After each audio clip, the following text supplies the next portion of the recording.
Welcome back to another live stream. I've been cooking something good. Been cooking something really good. System dynamics came from something. It came from some original coding. We'll talk about it, but I'm going to say two names now. S.I.M.P.L.E and Dynamo. And I brought it back to life. Because I like doing, unimportant things that don't matter. Well, it matters to me. Maybe some die-hard system dynamic fans will enjoy it. Anyway, stay tuned. You are now relearning economics.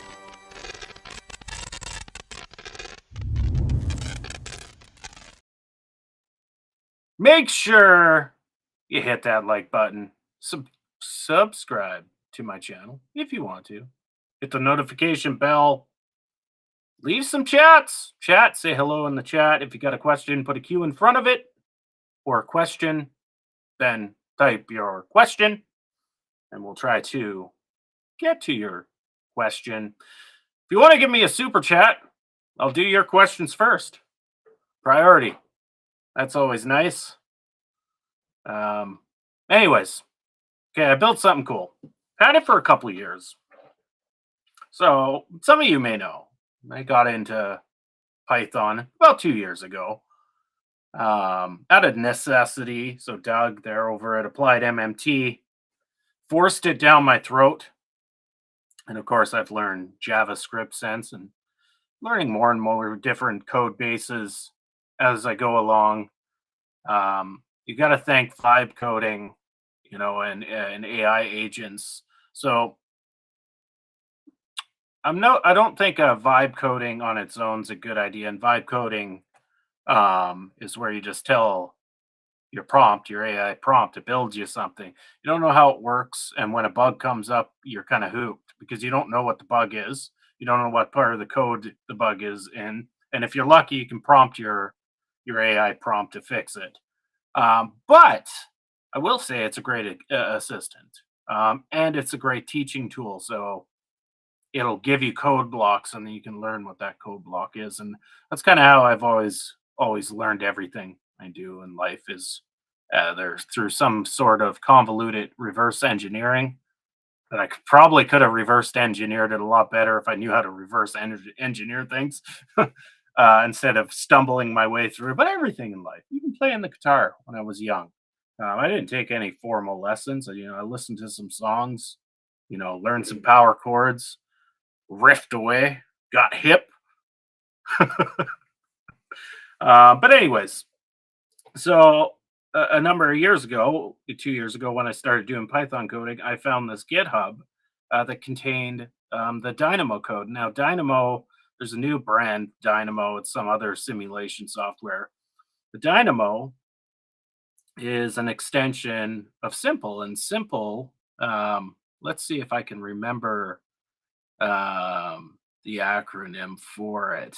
Simulation of industrial process management with lots of equations. That's simple. Pretty sure I got that right.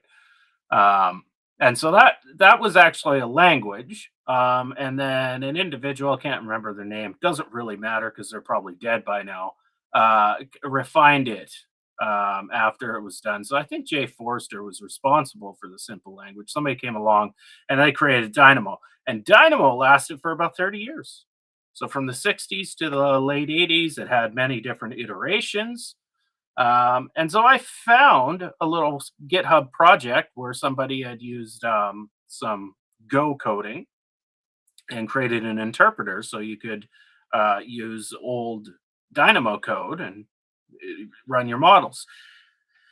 You'll see it like in a lot of the most famous books. So if we look at industrial dynamics, world dynamics, limits to growth, a number of other projects, the books and authors from that time are all using Dynamo code.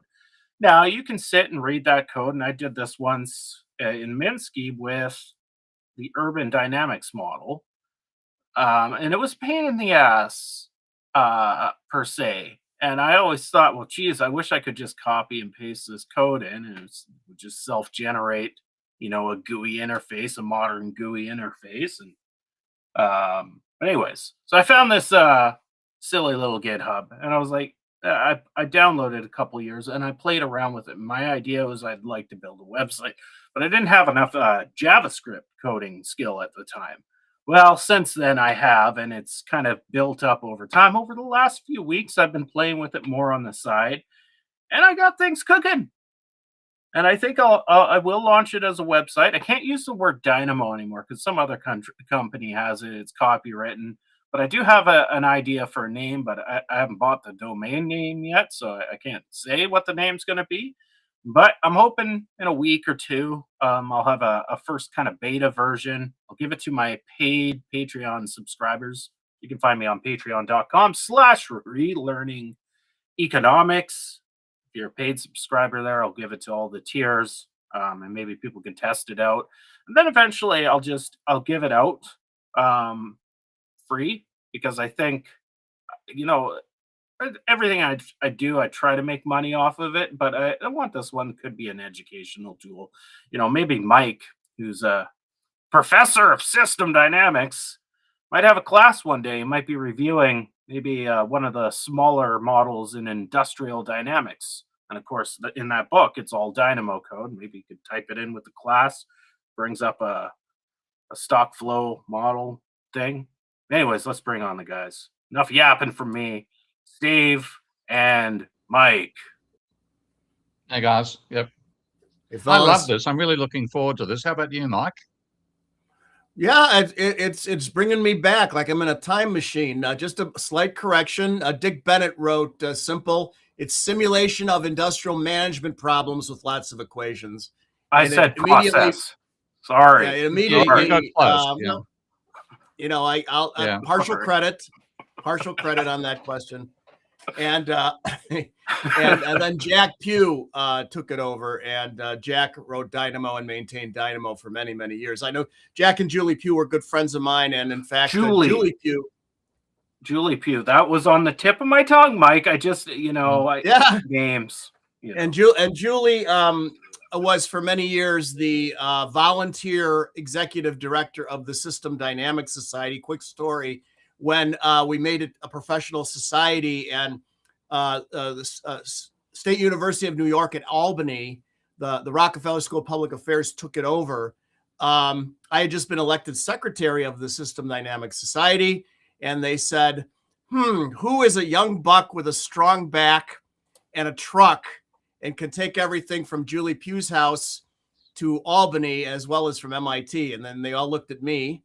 Yeah. And so I went to MIT, and I went down in the basement of E240, Jay's big building there, with Nan Lux as administrative assistant. And we sorted through boxes and boxes of stuff, and we pulled out original figures from industrial dynamics, like just in a cardboard box. And I told Nan, this should go to the MIT museum, not be in a friggin' damn basement somewhere. But we got all the society stuff. A few days later, then I took it home, put it in my kitchen. A few days later, I went to Jack and Julie's house, and they had stuff in their garage, their attic, on Julie's dining room table, and we put that all in the truck. I took it home. I sorted through it all. A lot of it was just old proceedings of conferences and stuff, but there was some archival material in there, like original letters from Jay Forrester to senior members of the field proposing a new society. There was a journal at the time called Dynamica, run by the Brits. And should Dynamica be the official journal of the society, or should we make a new one? So I pulled all that out and said, this should be saved as well, and trucked it all over to Albany. So, but Julie did a nice, totally volunteer for many, many years. And God bless her that she really got the society going. And I know Jack was working on that Dynamo every day. So I gotta apologize to everybody. I wasn't on my right mic for that long-winded intro I did. I am on the right mic now. Michael said I sounded like a box. I apologize for that. Everybody, as I bitched last week how Chrome and Edge sucked, and that Windows sucked in general, I was going to switch I haven't got to that switch, but I did go to Firefox, and I just find it uses a little less RAM. It has as many processes open, but it's just it seems a little bit better. And anybody wanting to switch, learning on my part, you can export your entire Chrome, your passwords, your bookmarks, everything, and just upload it to Firefox, and everything works. Simple as that. You can use your Google login still, if anybody's interested in that switch. If you got any questions, remember, put them in the chat. Put a Q in front of them. Make sure you hit that like button, subscribe, hit the notification bell. Give me a super chat because I want your money, and I'll answer your question faster. Let's take the chat down. Let's take some of these logos down, and I'll start seeing if I can put this on screen. I'll take that down. We know I'm relearning economics. In case you didn't know, that's who I am. This is interesting. So the setup to share a screen is a wee bit different on Firefox. Show window or screen. Okay, here we go. No, that's not it. Stand by. Many a lecture has started for me like this, trying to get all the damn buttons right at the lectern, and yeah, invariably a computer science kid comes running up and says, "I'll do it for you, professor." This is interesting. Well, I can share entire screen, so let's just Share the do entire that. screen. Yeah. Let's just do that, and we'll worry about learning how to do that in a little bit. You'll get the infinite window of lovely stuff going on here. Time Tunnel. That's a TV show from the 60s. Crazy they haven't fixed that yet. Time Tunnel. Anyway. And let's I don't have two screens going. Yeah. So, okay, you guys got something on the screen, I'm assuming. Yeah, we can see it. Yeah. Okay. So, anyways, you guys, if you like light, I like dark. So, this is the beta interface. And we can kind of, I'm going to go through and build a simple, no play on the word, a simple model in simple code. And then I'll do it backwards. So, but I'll go through a quick tour here, and I'm going to go use the dark. It's like any other program, it's going to have your menu up top. A lot of things are not done yet, so don't judge me on it. You'll have plots, you'll have data exports, you'll have two windows. So you'll have your Dynamo edit window, and then you'll have a working GUI interface that looks like most system dynamic programs. So pretty basic stuff. But anyways, and also because nobody knows how to use Dynamo code, it's a very simple code. I've developed a little help page just so you know all the syntax for it. It is really quite a simple language once you get it going. So I'm going to build a simple population growth model and start this off. And everything in Dynamo needs to be capitalized. I don't know why. Probably because computers sucked back in the day. I don't know if Steve or Mike remember the days where shit was like that. I don't know. We'll call this test model. ASCII takes up too much memory. So, the restricting adjusted capital letters reduce the amount of memory used in the mainframe. Call this test model 1. That's literally how you name your file, asterisks, and then your model name. I'm going to define one of my units right away. So I'm adding the fourth order solver, which Dynamo didn't have. Okay, so I want to point out, I'm trying to keep this code as vintage as possible, like an old car. Like picture me as Jay Leno, and I'm polishing up an old car. Okay. So I want to keep the code base as original as possible, but I want to be inclusive in some Steve Keen models in my modeling, and that's going to require a fourth order solver. So that's going to be added in. And the other thing I added in is units. So I'm just kind of writing the code for that. In Dynamo, as I'll show some example models before, literally it was a note. So you would see units, people, and they would make a note in the code, but it wasn't actually, you couldn't test it to see if it was dimensionally consistent. So I will add that to the code base. So I'll type U. That's going to signify that I'm going to be inputting a unit here. My delta time, I want this model to be year. So I'll go DT equals year. And so now my model says, okay, time in this model is a year. We'll do a level. So a level is starts with an L, very simple. And we're going to call it population. Keep this model really simple. And population dot K. So that's the present value of population equals. That brings up it starts generating a canvas over here, and you'll see that expand as we go on. Equals population from population. Who's making noise in the background? Not me. Mike? That'd be Mike. Yeah, I'm looking for something. Okay, so we'll use population in J. So we're comparing it. So the last time period plus its delta time, and then times. And in this simple model, we're just going to have bursts. So we'll just call the rate variable bursts. Okay, so we've got our ordinary differential equation in Dynamo. Next, I will give it an initial value. Any initial values in Dynamo is signified by n. Then you just type the variable name, in this case, the level name, equals, and we'll say we'll start at 100. We'll give units of people. So again, we'll type the U command and then population equals person, we'll call it.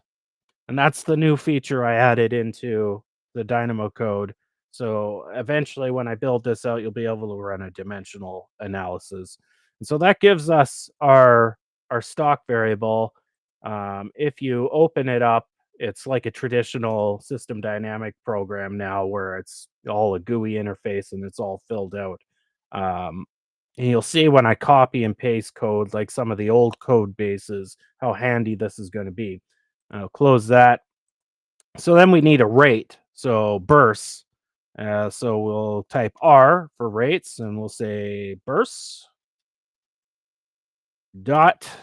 I think it's KL equals. Of course, it generates a little rate thing. Eventually, I'm going to have the canvas really know by an algorithm how to place things. It's going to take a little more coding to get there. And we're going to say that the equation for this is population in present time times, we'll call a constant birth rate. Keep in mind also in Dynamo, I'm limited on the length of my variable names to 9 characters, I believe it is. So I've kept that in there. I could have, hard coded it to be longer in this day and age. But again, I wanted to keep that vintage value to the code. So we don't need units for the rate. It will be defined by its inputs. We need a constant now. So C for constant. Call this birth rate equals, in this case, we'll say, let's say 4% a year. And now we've kind of got our little simple model that I'm going to build here. We'll keep it really simple. Now, how do we run this? Well, we're going to need a few more things here. We're going to need the spec. So eventually, we'll type in spec. This is our delta time, and this is eventually, I'll have this coded in where you can choose between a first order solver and a fourth order adaptive solver. But for now, it's just defaulted as Euler's solver, so we don't have to worry about what kind of solver it is. We'll pick our time step. So dt equals, we'll say 0.25. Doesn't matter what, it could be 0.5, whatever you want. The simulation length will be, we'll say 50. We'll have the plot at plot per equals 1, so it'll be at every one step, and then any data we want to save.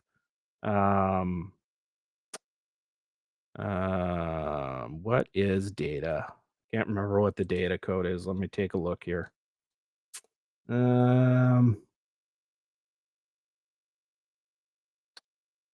Print. Okay, print. So print per equals, and we'll say every 1 point. That's good enough. So that's like our simulation settings. What do we want to plot? Well, we want to plot something. And so if you use the plot command, this is going to say what's going into the plot, the graph itself, and what's getting put into the output. The only thing that matters to me is population. So population, and it'll equal P. Now, keep in mind, well, only Mike and Steve will know this. The old outputs, the graphs, would literally have a letter printed out on the printer, and then you would draw a line to each letter. Well, I've kept that true, and even in the plot, you'll see that. So we got that. Then we want to say, okay, let's run this one. This is our model. We'll call it run, and this will be our baseline. And then let's do a comparison model where the birth rate is only 2%. Well, to do that, you've got to change. I can copy and paste this, I think. Copy, paste. And so I'm going to change this to 0.2. So now it's 2%. So everything above run here is the first model run. Anything below this is a separate model run. If you're doing multiple runs, you can just run this one model if you wanted to. I'm just demonstrating how you can put this together.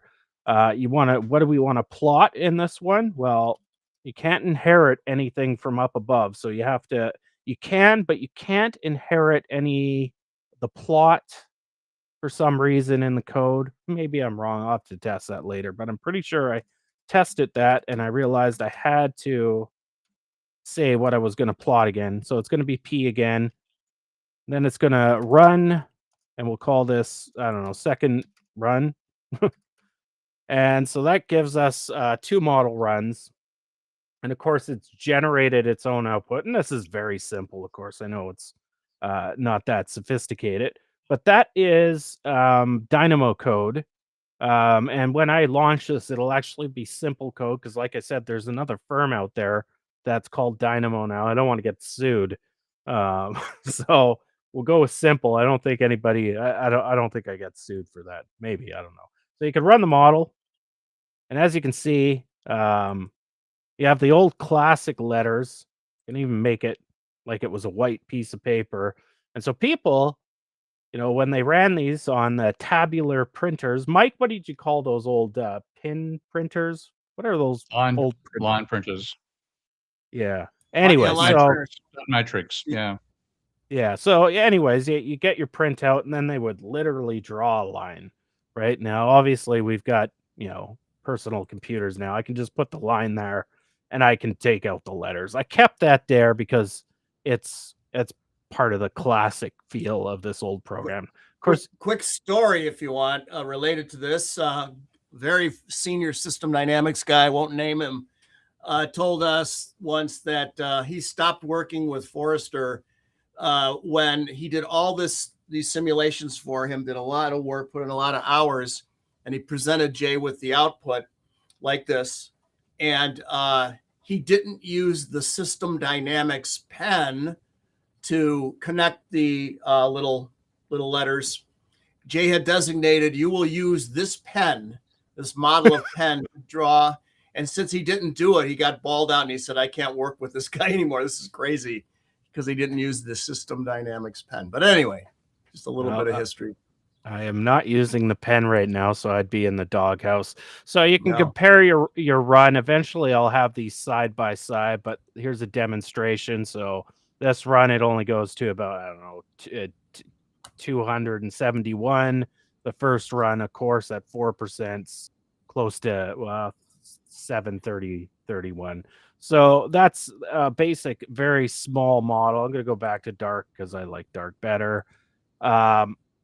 You can do it the reverse way, and I'm still admittedly working on the coding for this, so it goes both ways, but we can do it quicker, and you'll learn why VinSim, why Stella, why all these GUI programs were invented, because this is a hell of a lot of work to do this. Even if you know the code off by heart, it's a pain in the ass. So go up, we'll clear, we'll start a new model, and we can go the reverse route here. So, and it'll generate the code here. So simple, we'll do a level, call it population. Initial condition will be 100, and we will call it person for its dimension.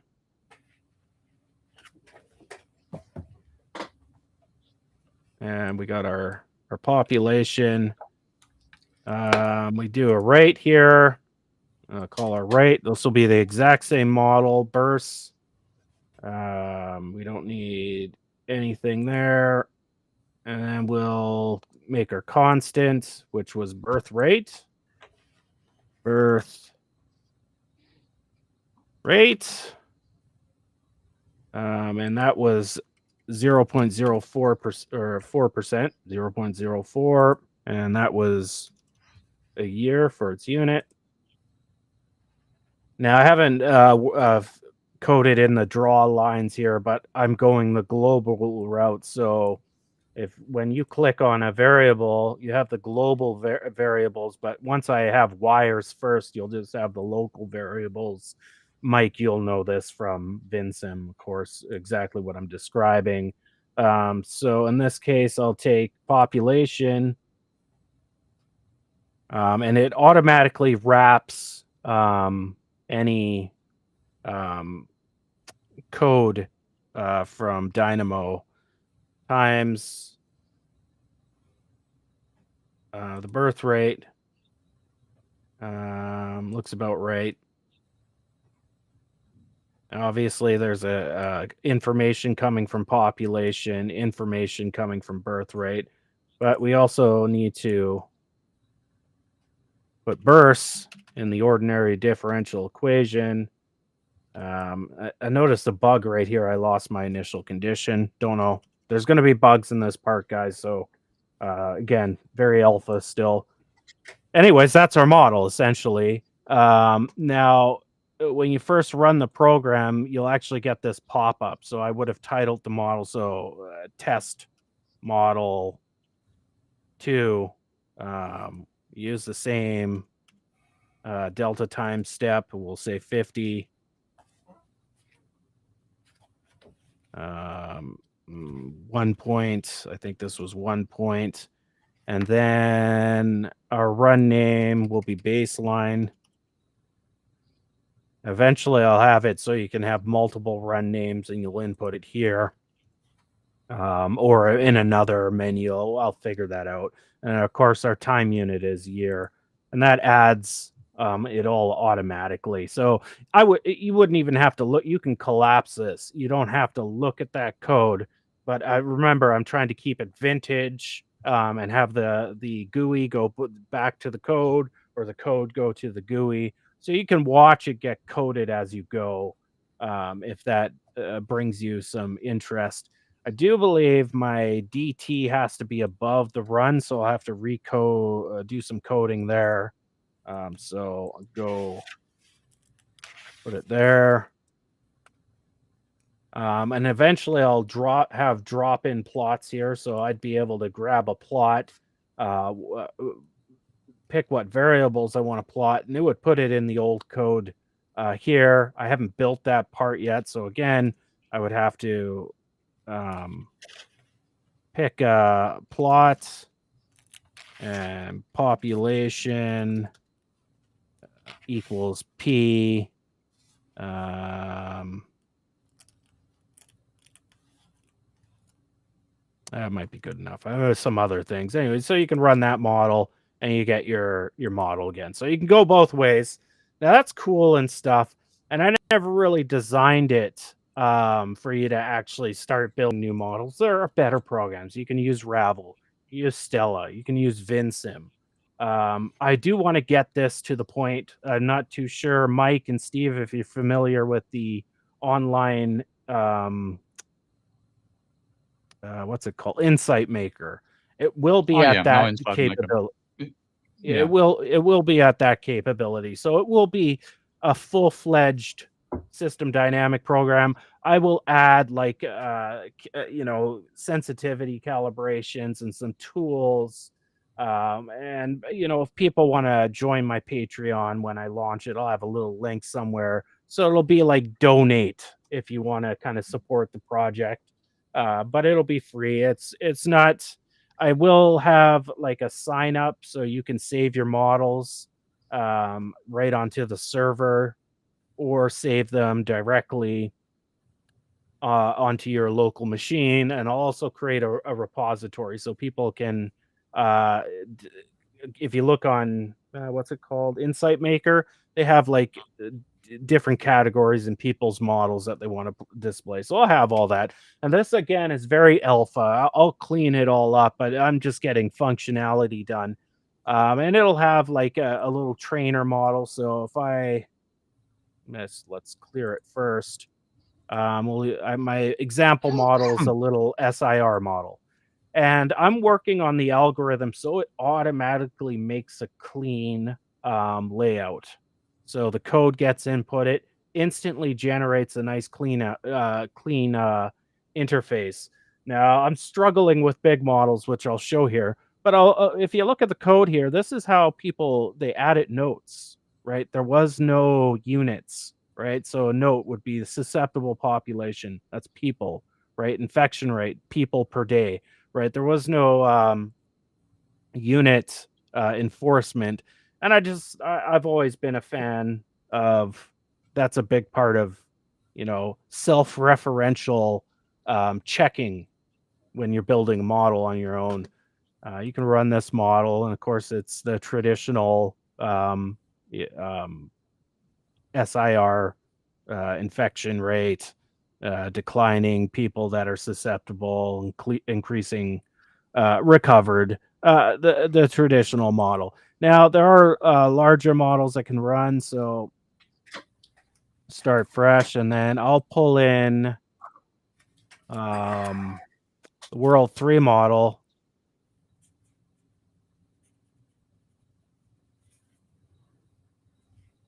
And so, My as God. you can see, I've got to work on the algorithm to Holy organize, shit. right? But it's starting to get there. It's just I need a lot of rules in this situation. So one of the last things I added was you can add ghost variables. So that's going to help my algorithm. If the line is crossing so many variables, it'll just make a duplicate variable and attach it. And I'll try to figure out how it'll be modular in a lot of ways. So it won't look like this. It'll come up with a clean design. And of course you can move it yourself. Like if you want to, move the variables and stuff, that's up to the user's prerogative. And in this case, this is quite an extensive, this is the code from the 30-year update of the limits to growth. And it has a lot of runs, and you'll see all these runs at the end of the code, and which you can run. So if we run it, I take a little second here because it's doing I think it's like 30 runs or something like that. Mm.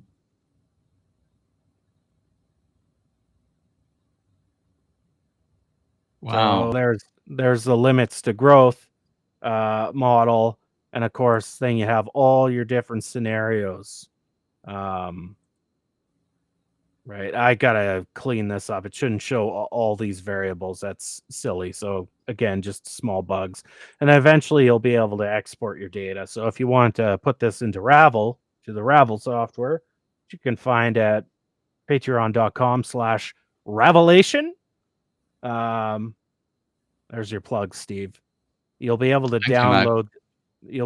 download this as a CSV and then pick apart the data, because I think, well, eventually it'll have all 30 runs, so it'll be a third dimension. So 25 columns at 100 points, and then times that by 30. It's quite the big data set, and then you can go play with Ravel or something like that. And then I've made sure to document things as much as possible. The most interesting part for you coders out there is just looking at the old code base for Dynamo. I thought I like old stuff like that. That's why I like the old models. Like the old men too, you know, me and Mike. Yeah.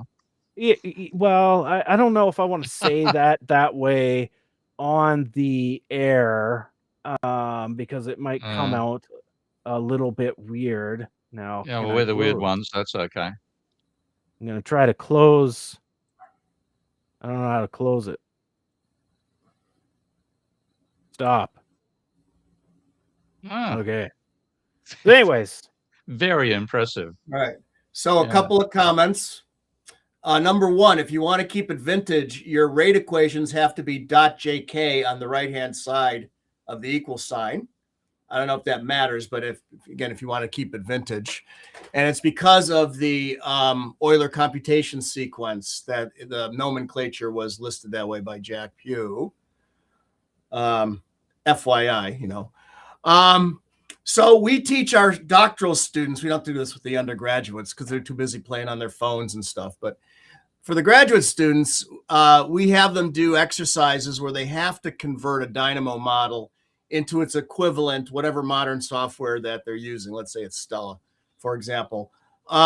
Because we think, that's a really just a good... JK is the rate from the previous to the current. Yeah. KL, which I think I had, is the rate from the current to the next. Yeah. So either there's something wrong in the code, or I can go both ways, though. It would still run from the current to the next, technically. You should probably get... I'll have to test that out. First bug report from Mike. Thanks, Mike. Thanks. But anyway, so we have our doctoral students do proactively convert some Dynamo models and learn how to do it.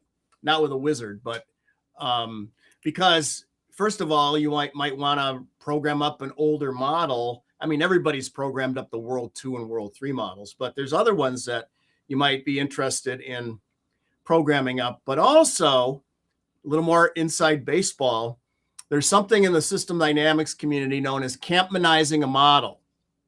And it's named after Christian Kampmann. He's a Danish guy, brilliant guy, did his PhD in system dynamics. I think he's running a family business back in Denmark right now. Lovely guy, brilliant guy. And he was the first person to say, all right, there's a famous model here, but I think it's a little wonky. So I'm going to program it up. It was in Dynamo, and replicate everything, and then take a look and say, can we do this better? Or can I improve something? Or is there something goofy here? And then he redid it, and it's made it better. So that's known as Kampmanizing a model. And, you know, when I was visiting at MIT, we were in the doctoral seminars, they would Kampmanize a famous Forrester model and other famous models. It would be an exercise for next week. Kampmanize this model and tell me how can it be improved, or is something goofy here or whatever. So, you know, being able to replicate, not just for your edification, but for examining a model and improving it, you know, the old classic models, it's good to know how to do that. Lastly, there was a long debate in the System Dynamics Society, when I was on the policy council and an officer and all that for years and years, about having a standardized System Dynamics software package. So what's sort of the minimal requirements for any System Dynamics package? And then you can have your own bells and whistles. You know, this package can do this, this other one has this other feature. But at a minimum, what's necessary? And the idea was so somebody could convert from one program to the next, from Dynamo to Ravel, Ravel to Vensim, Vensim to so whatever, right? And for many years, the software makers objected to that, because once somebody got a higher customer base, they didn't want anybody as a path dependent they didn't want anybody to be able to switch easily, right? Because if you could just say, hey, you know, I've got 2,000 models in this software package, but now this other one has come out with all these new features that are better. I'd like to switch, but I don't want to manually convert 2,000 models with a wizard. Zoop, you could, you know, open it. So, but now today they have X-Mile. You can convert to the X-Mile and go between it. So that's been resolved. But I mean, I'm talking decades. It was hard to get everybody to agree to be able to do that. Yeah. There's another language system which is supposed to be Modelica, I think it was called, which is written as is supposed to be a like generic, sort of global system for System Dynamics, and you can have other manifestations below it. And that was also a coded language. I've played with it a bit, but I found it a bit too cumbersome. But yeah, something that lets us translate one model from another. So you've already got Dynamo. Like you can generate Dynamo code and then convert it to, well, can you convert it to anything else yet? Because you load the whole, I mean, was the original limits to growth written in Dynamo and S.I.M.P.L.E? Because I'm used to seeing it in Vensim these Dynamo. days. Yeah, it's Dynamo. Okay, written in Dynamo. Okay. So that's the original Dynamo code. So I again, just out of practicality myself, I love those old books, right? And I love recreating those models, and I've done it manually. He likes pulling them old books off the shelf too. He just admitted it. Old musty books. True. It's true. There's nobody could. I'll give Mike's book. What do you call it? Feedback dynamics or feedback economics? Feedback economics. That was cool. Like, but I wouldn't go out of my way anything past business dynamics for from what's his name, John Sternman. I don't need anything else and anything new. It's all covered, right? In my opinion, unless they start really focusing on AI, the integration of AI, agent-based modeling, and system dynamics collectively. That's a new frontier. Nobody's tried to crack that code. I know AnyLogic has some features to do that, but I don't really. There's nothing left to write about system dynamics other than people that use the methodology to solve a problem. There's something to write about there, but like the technicalities of system dynamics, it's all been written, in my opinion. In fact, I think you can get it all from Jay Forster's 3 books and his Principle of Dynamics 4 books. There, you can get it all if you want. But those 4 books are all in Dynamo code, and it's kind of fun. And I would love to see people like Mike say, okay, well, here's a small model out of, I'll say, industrial dynamics, because that's where it started.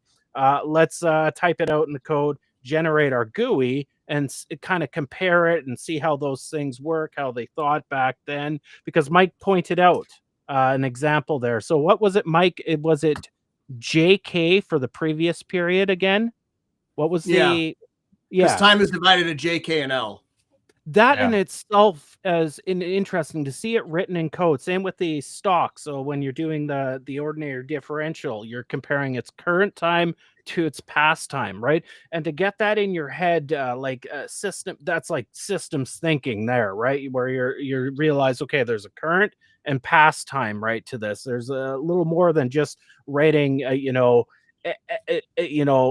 S over dt equals such and such, right? But what does that really mean, right? What does time mean to that, right? And so those little codes, the syntax there, kind of shows that. And that's I think that's an interesting teaching tool in itself. Even though the code itself is old and inefficient, you can just use a GUI now and type it in if you want to be productive and you're building 1,000 equation model. But for teaching purposes and a niche for old system dynamicists like Mike, this will be a cool little gadget I'll put on the internet. But beyond that, it's not meant to, I'm not going to start building godly tables, Steve. Don't worry. So, Like, Well, so Mike, like on that point, I personally regard godly tables as the first major extension to how you build dynamic models since the original, because the double entry bookkeeping and the fact that it creates the equations, and people are creating equations without knowing they're creating equations. That's what I see as unique in Ravel. Am I right there, or is there anything else which has been like an extension to the original idea of the Dynamo? So the Millennium Institute, Jerry Barney's organization, because of Lance Taylor at MIT, started doing SAMs in all their models, social accounting matrices that are very similar to godly tables, right? Yeah. So you can build it from SAMs, but I mean, one thing I found which is intimidating for people when they first try to do system dynamics is literally thinking in terms of rates of change and differentials and so on. So the godly tables hides all that, so people don't actually realize that it's typing entries into a table, but everything that goes into the table is a rate of change element in the stock, and so that's like I want to extend that in two ways. I want to have multi-dimensional. At the moment, the tables are effectively two-dimensional. You've got the stock, you've got the stocks along the top and the flows down. But I want to have it three-dimensional so that once you define a stock like firm, for example, then the third dimension can be firms. And so you can have transactions occurring inside that individual dimension. So when one firm buys goods off another firm, you put the entry in that firm column, but it's then it's transactions between firms get generated as well. Because when you build a model, like I do a very simple model, and I have workers and capitalists, for example, and workers and firms, then if I have to show expenditure transactions coming out of that, then I've got firms paying wages and I've got workers buying goods off the firms. But of course, a large part of transactions are firms buying off other firms. And at the moment, you can't do that with a single dimensional idea of what firms are. But if I could say firms and I then have 20 or 30 dimensions behind that, then I can have transactions between firms, and that can be aggregated by the software as well. That's a future feature for Ravel. And equally, I want to go from firms to countries. So once you build a model, then you generate the export-import dynamics get created as well.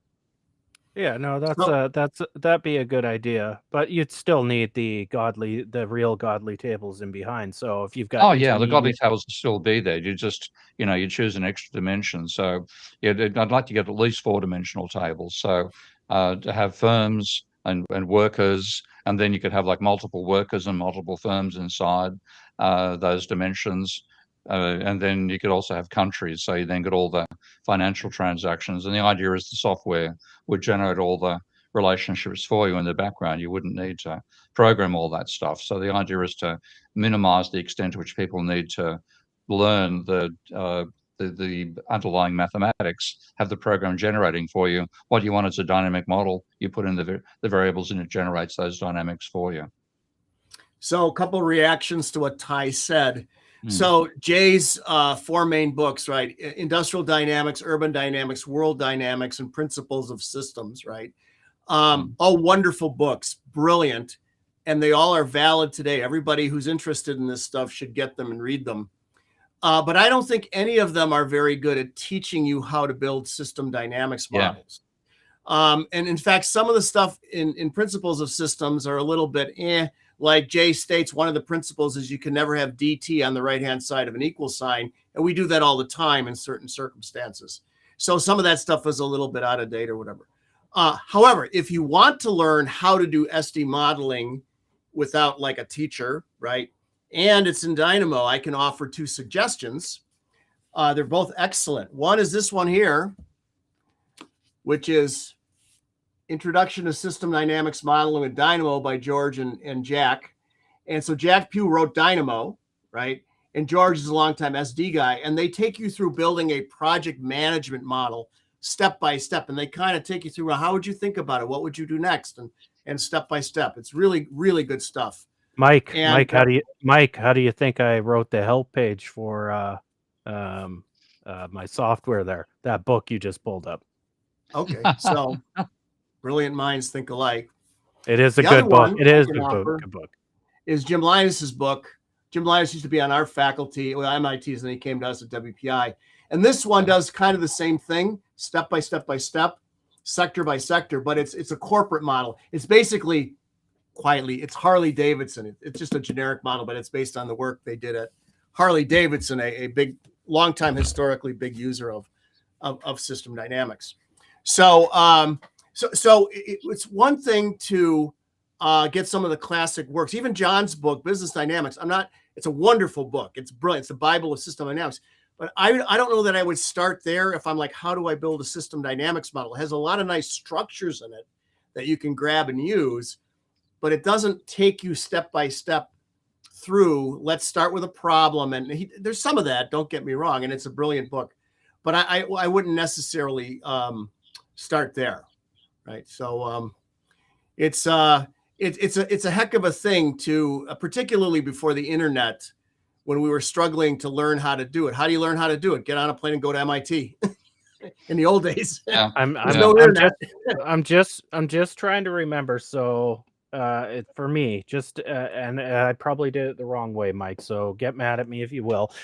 For me, how did I learn the basics? I went probably through Steve, which is bad because Steve's hates mainstream economics, so I had to get through all of that first. But well, you got to learn what an ordinary differential equation is first, right? But then once I did Steve stuff, I found, I think maybe the System Dynamics Society, I got into Jay Forrester. I don't know what the order was.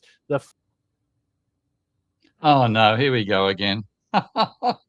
Hopefully he'll come back in a moment. Oh, he's back. Okay, you only got temporarily kicked off your own page. Ty, you're back in again.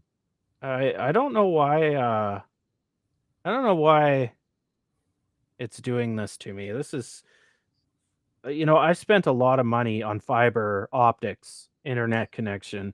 It must be this laptop. Anyways, I was saying the first book I read was World Dynamics, but I needed that introduction. My introduction was Steve and Ravel, but the first, you could say, intermediate exploration of system dynamics for me was World Dynamics, because it was a larger, full-fledged model, but not too large, only 5 system states. But it was easy. I found it quite easy the way it was a technical manual on that model, whereas Limits to Growth is the whole narrative.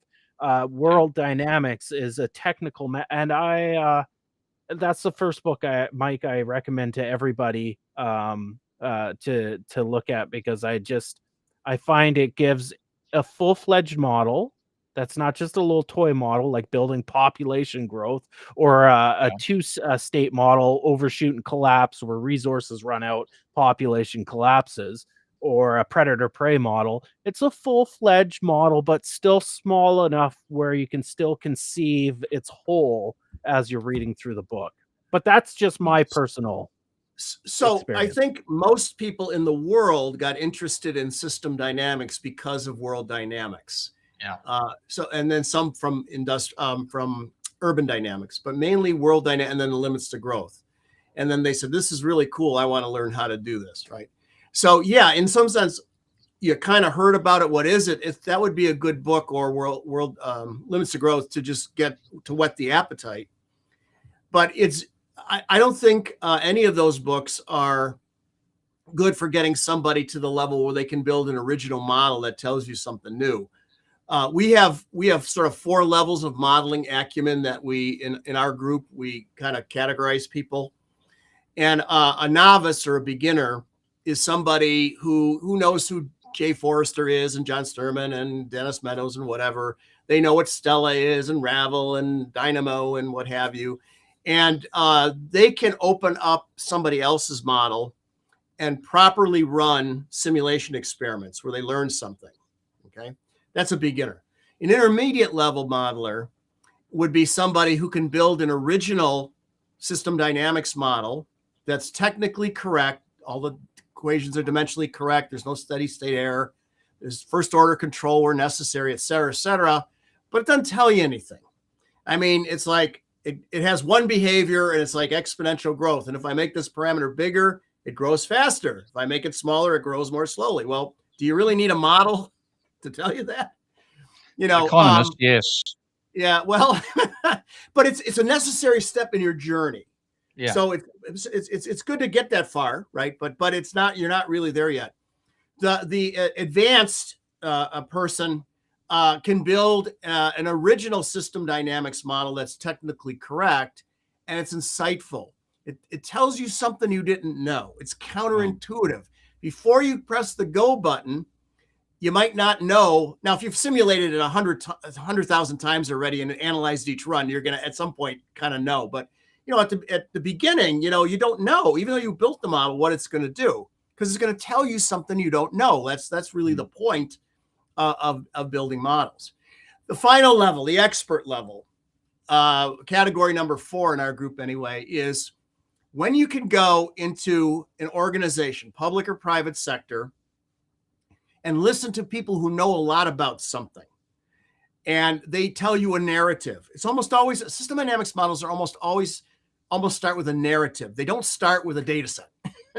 They can, but usually it's a narrative. Somebody has a problem. My market share is falling. You know, CO2 is rising, you know, whatever. And how do we make it go away? And you say, well, tell me about, you know, how things work around here. And people can do it. They do it every day, all day. They say, well, here's how we set our prices. And I do it every day. And they tell you. If you can listen to that as a modeler and from that filter out the noise and get to the heart of the matter and build an original model that's technically correct, that will be accepted by the experts and stakeholders as their model, because you're just the hand that's moving the mouse. It's their mental models that's the highest level. And that's really hard to do for a variety of reasons. You can be the world's greatest modeler, but if you look like you're 12 years old and you go into a C-suite with people who are like my age or maybe a little younger, you know, they think it's a kid. And the youngins usually can't push a senior person. What do you mean by that? Last time you said this. They're afraid to do that, right? Or, you know, when you got subordinates and senior personnel in the same group, and you know the subordinate is just mimicking the senior person, but you know that's not right. Can you facilitate that and get to the heart of the matter, filter out the noise, and write the equations? That is tricky business, and that takes a lot of experience, and you got to have a little bit of gray in the temples just about to pull that off, right? But you start with the sorts of things that you're mentioning, Ty. Absolutely. Then you go from there. I got gray now, so I've you qualify. Yeah. Gray is good. Gray is good. Yeah. Yeah. No, it's you can't, the lighting. I fixed the lighting so it hides it a little more, but maybe there's a level 5 where you could design your own system to generate this, which, you know, yeah, like you can build your own language. Yeah, technically there's a level 5, Mike. Me. Yeah. Okay. Oh.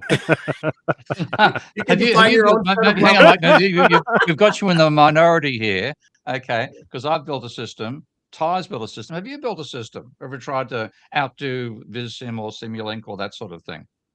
You mean a software package? Yeah. Oh, hell no. That's not my thing. No. I would put Mike in level 5 too, because I think so. True. Yeah, I agree. He's a doctor of system dynamics. Like you can't compete on his knowledge level of system. Like me or you, Steve. Mike trumps us. Mike, yeah, absolutely. Yeah. On like Yoda level, math, somebody's just said here. Yeah. But like the whole history of it.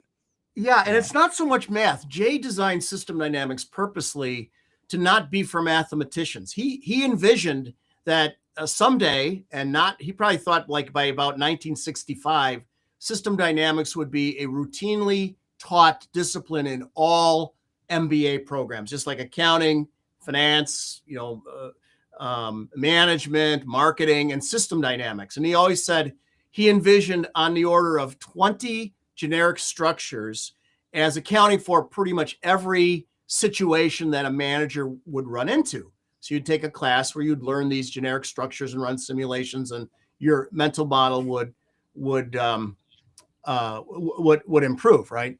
So it's actually the $64,000 question as to why why system dynamics is not part of every MBA program. But Jay said MBA students are mathematicians. He wanted the people to be able to build their own models, but not be a mathematician. So you had bathtubs and faucets and all that. And the mental energy went away from, do I integrate by parts or by substitution? And what's the trigonometry, the derivative of sine is cosine, and all that stuff, and get it over to what's causing the problem?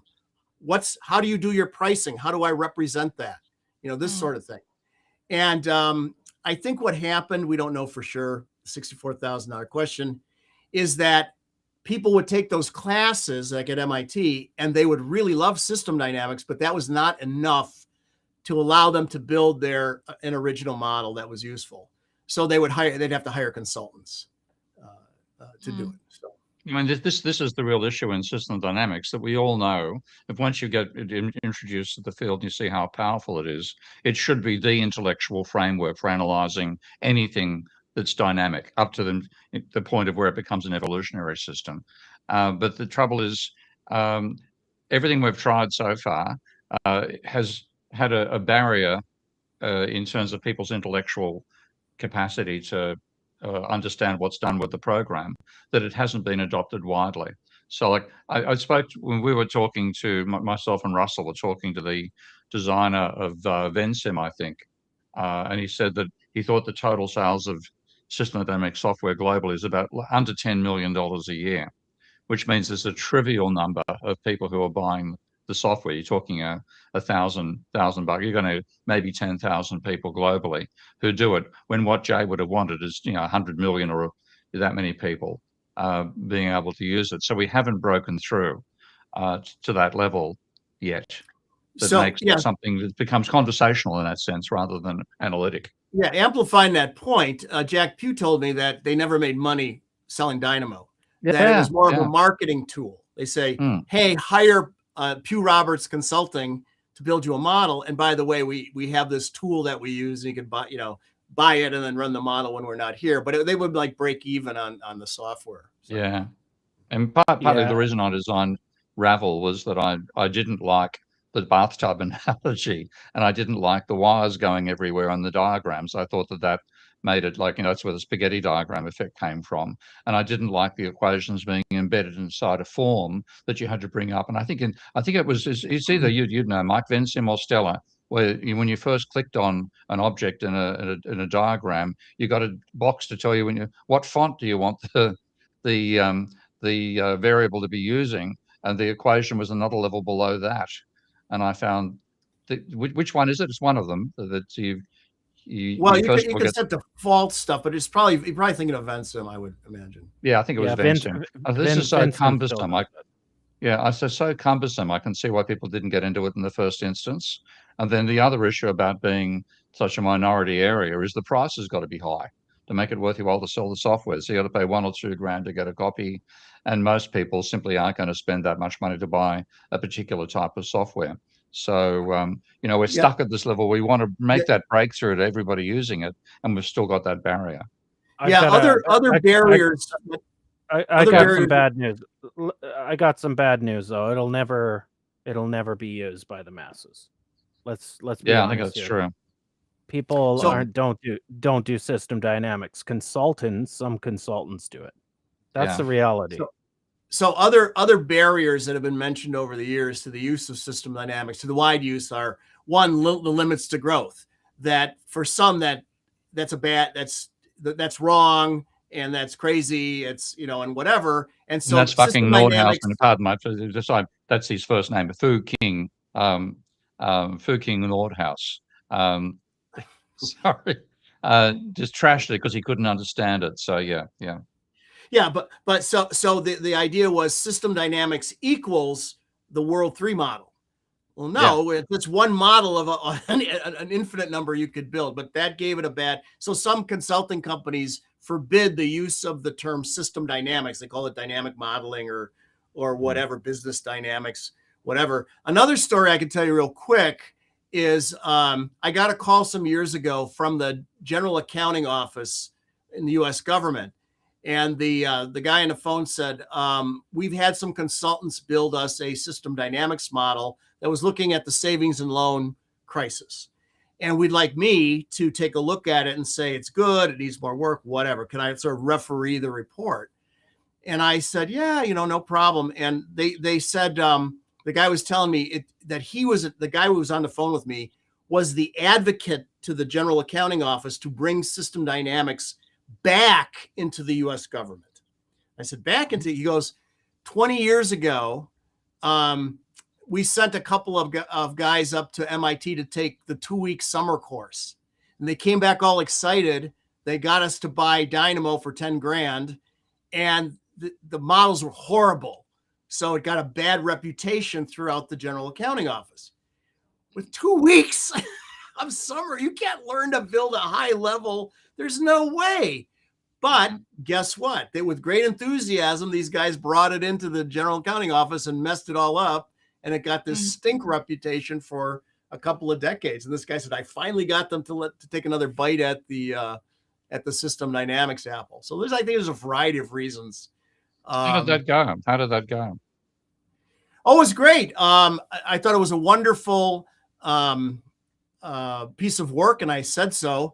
And it was, so I'm sitting at a seminar at MIT some years later, and one of the guys who's presenting says, let me show you a model I did for the government. And he starts drawing out this model. I'm like, I was a referee on that. I know who the author is now. So they were very good modelers. So it was, it was a good piece of work, but yeah. Yeah. See, Ty and I both had unusual circuits to get us to system dynamics. I started with straight differential equations. That's what I was modeling when I did my PhD. So, and in that sense, system dynamics is a bridge to doing differential equations. You don't have to learn all the the Sturm-Liouville theorem and all the various things that are essential to that. You just build the models and the system generates it for you. But I also found a couple of other sources that I found it extremely useful for me modeling. And this, when you said you were going to revive Dynamo, Ty, this has reminded me of probably my favorite model that I learned. So I can quickly share my screen again, just quickly here. Hang on a second. It's this one. So have you ever seen this one, Mike? Modeling and Simulation by Hamid Bossel. No. Haven't you? Nope. Okay. Well, look, I recommend that because he created his own language as well called System Zoo, which is, let's see if I can find where that is. Yeah, System Zoo. This is his programming language that he designed. And it's got a very nice graphical conventions inside the system in terms of, use hexagons for some types of variables and squares for others, et cetera, et cetera. So that's another brilliant, and it's all these attempts by people to do what Jay was obviously hoping to do, which is to make this a common tool that anybody can use, and then they'd peter out and disappear. So like System Zoo, there's a whole lot of programs in that book written in System Zoo, and I don't think you can find a System Zoo compiler anymore. So Ty, that's another one, maybe for your entertainment at some stage to take a look at. My guy, George Richardson, used to always say, everybody looks at the, let's say a Stella diagram, and they see the bathtubs and faucets and says, it's like a toy, or isn't that cute? Like you're doing some Tinker Toy thing or something.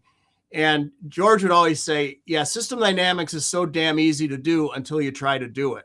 Exactly. And to do it well. And he said that, he used to say that we have the same problem that Isaac Newton had. The story is, it's probably not true. It's probably a myth, but you're sitting in a courtyard at Cambridge or something, and an apple fell from the tree, and he had an insight, and he got Newton's laws of motion and all that. And George says, we have the same problem. We're trying to determine the equations of motion for a socioeconomic system. Now, we have knowledge that Newton didn't have. He had invented calculus, whatever. But, he said, essentially, it's the same. Then he says, that's not easy to conceptualize, what's causing the dynamics that we're observing, the problematic dynamics we're observing. So it's just not easy to do. The last thing he used to always say is there was apparently a study. This is kind of, I guess, not politically correct to say today. I'll say it anyway.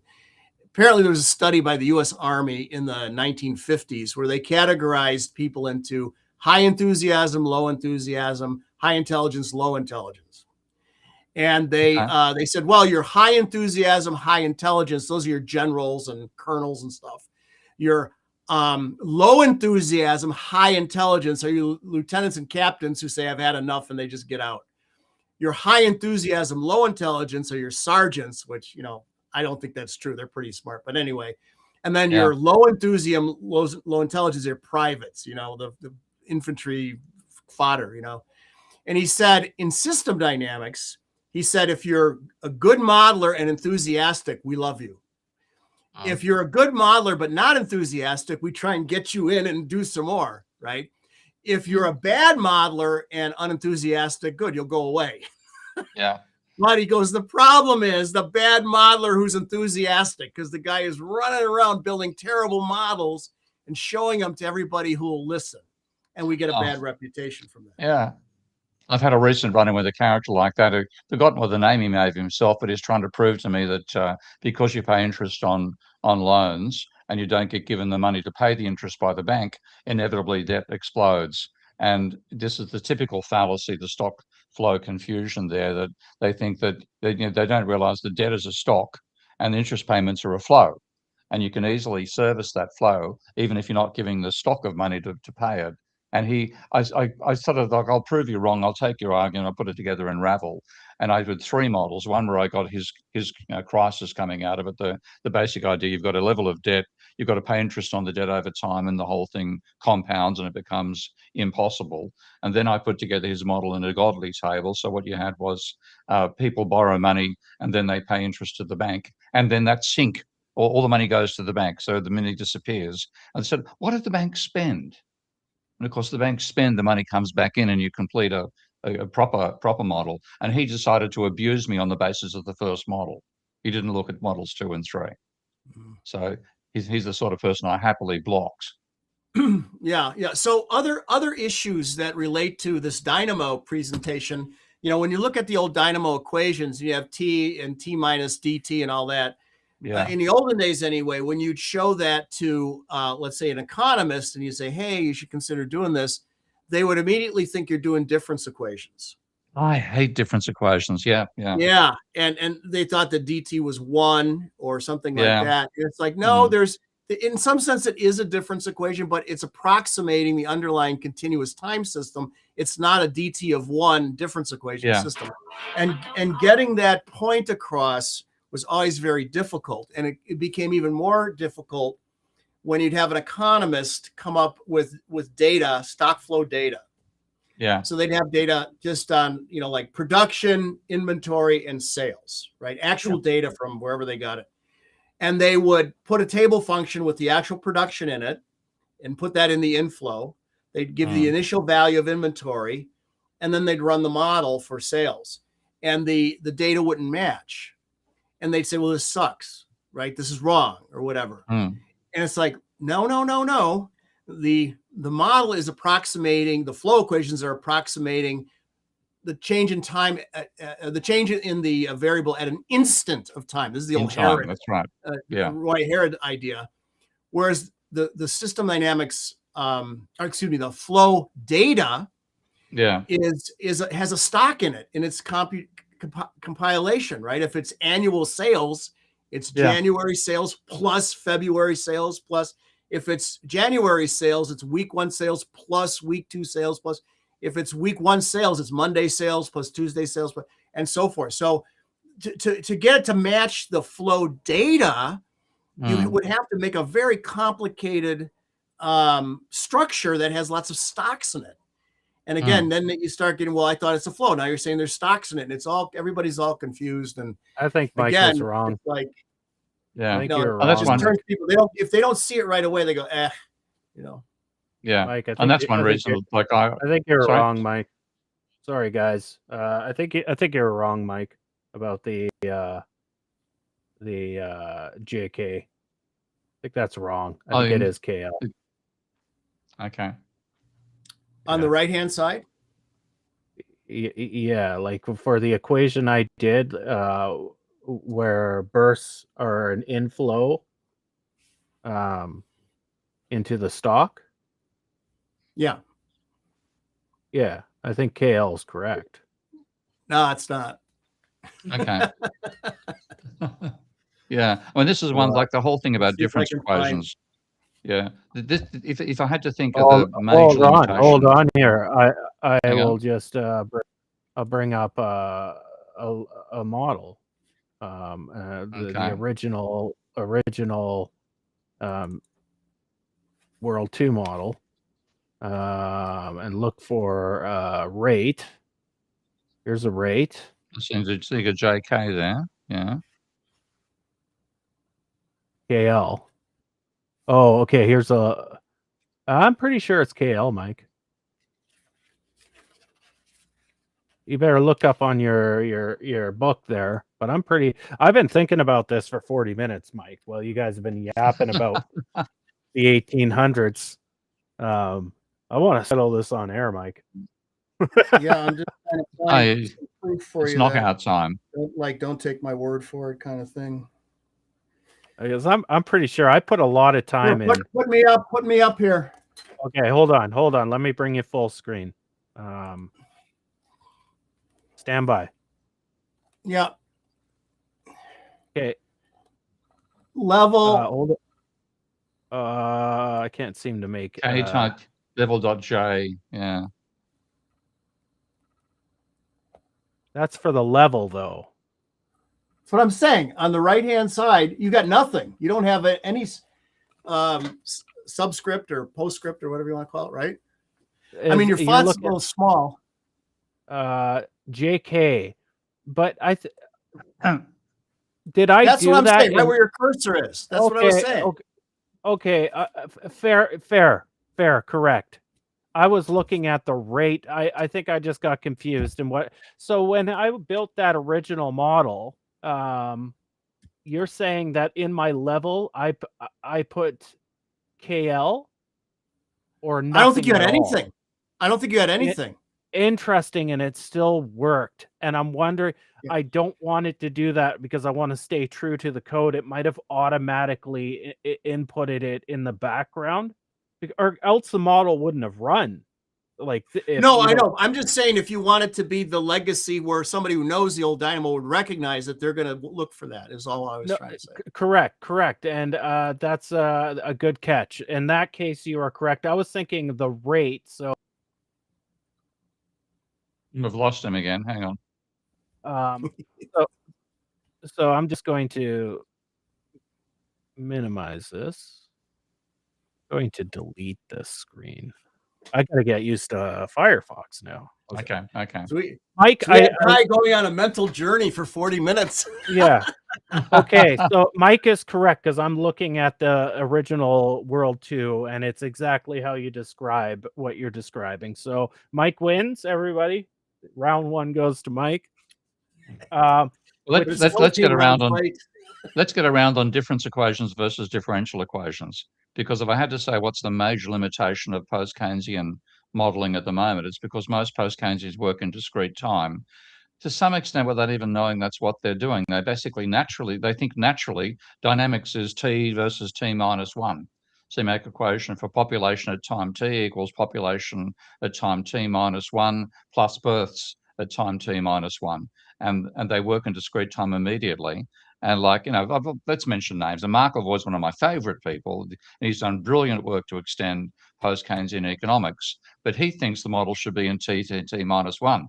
And I try to explain why you simply can't do that or you shouldn't do that for doing proper dynamic modeling. You should be working at continuous time and not specifying the time steps as part of your actual model. But there's been a whole industry that's built up around stock flow consistent modeling, and they're all working in terms of T and T minus one.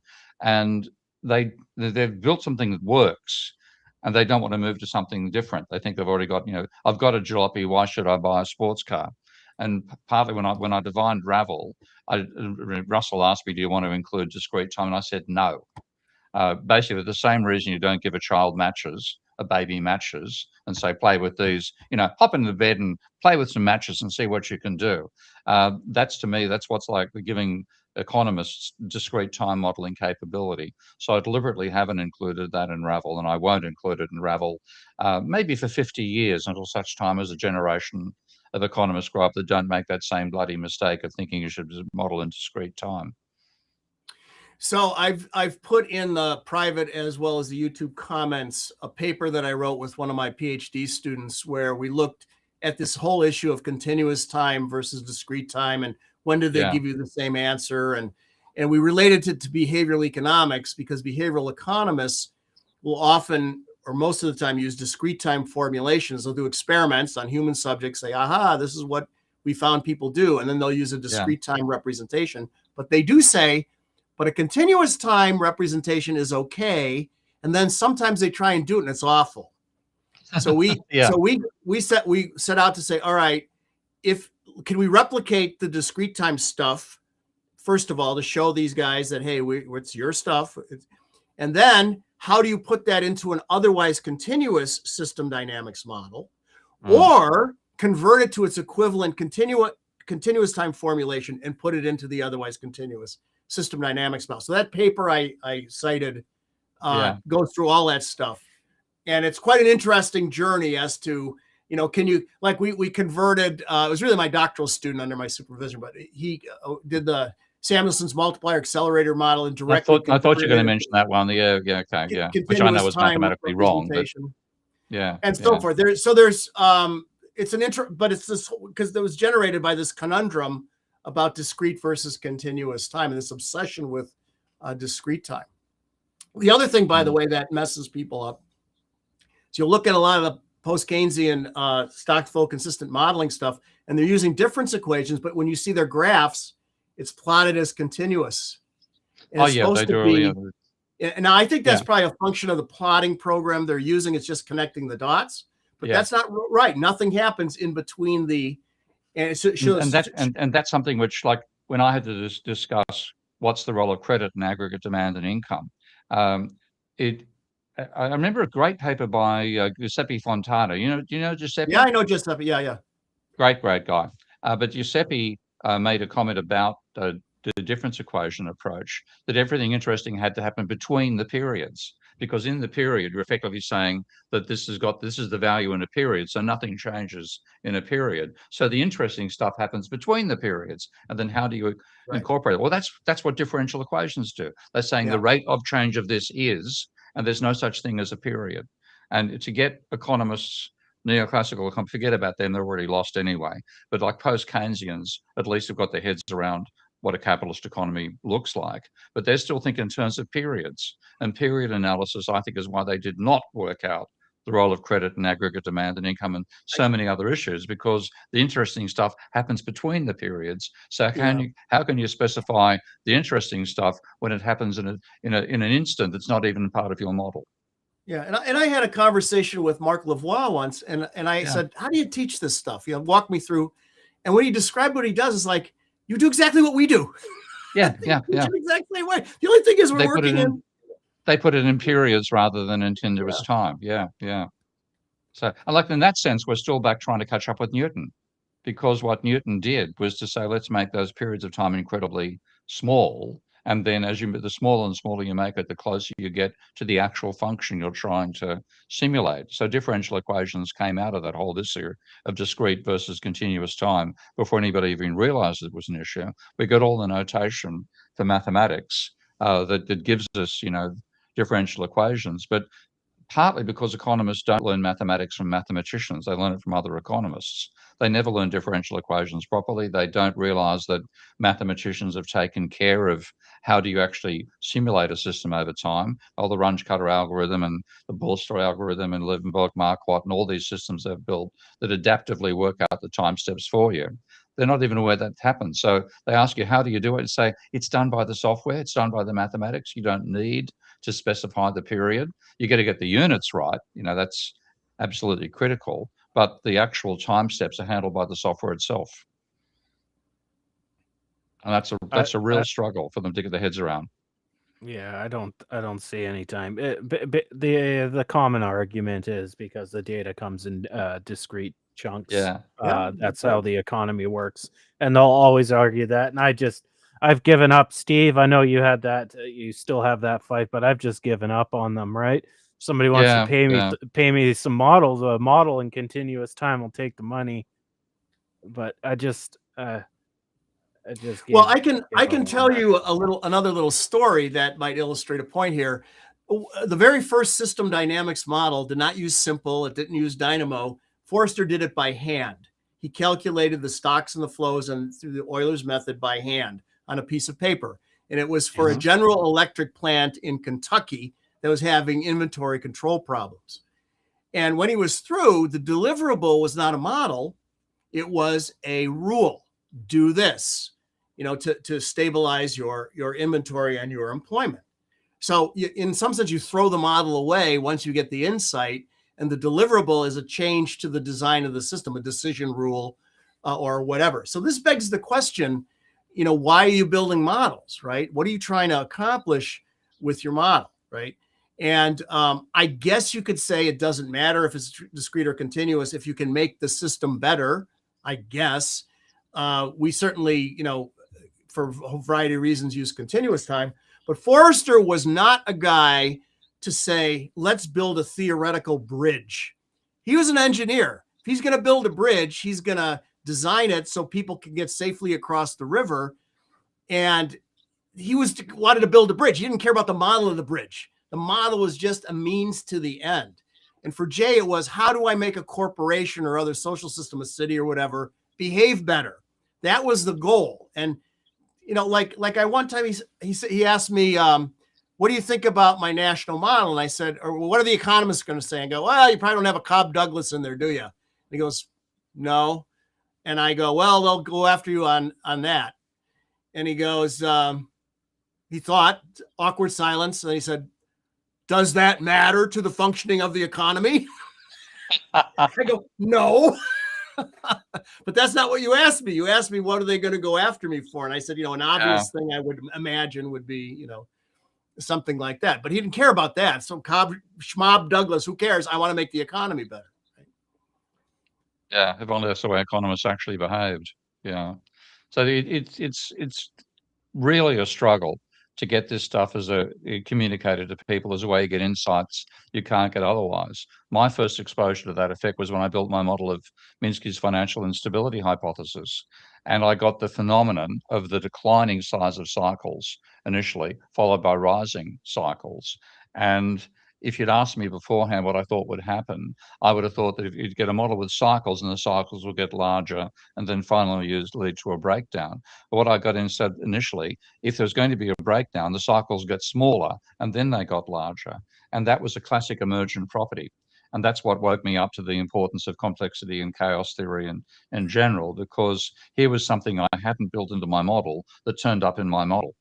And that was a real shock, a real surprise. So that seeing an emergent property, when you look at the stock flow consistent stuff, they're always going back to equilibrium again. So they've got, in that sense, they're caught in the same trap the neoclassicals are believing have of having systems which always return to equilibrium, because it's the only way they can actually get the stuff to work. So you don't get genuine dynamics out of them. Yeah, what Jay, I think, would say about your paper, I don't know if he ever read it or not. He never mentioned it, but to me anyway. But if he had, I imagine he would have said, first of all, is this behavior that your model is generating happening in the real world, or is it a phenomenon, it's a mathematical thing? And if it is, then we've learned, the model has told us something that we didn't know. So that would be good.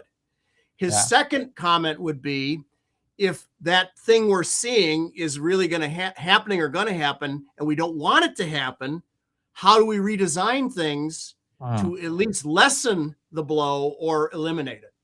And I think that's how he would envision modeling being useful.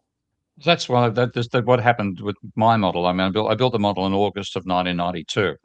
I still remember the first time I saw it run, and I was shocked in my life to see the dynamics.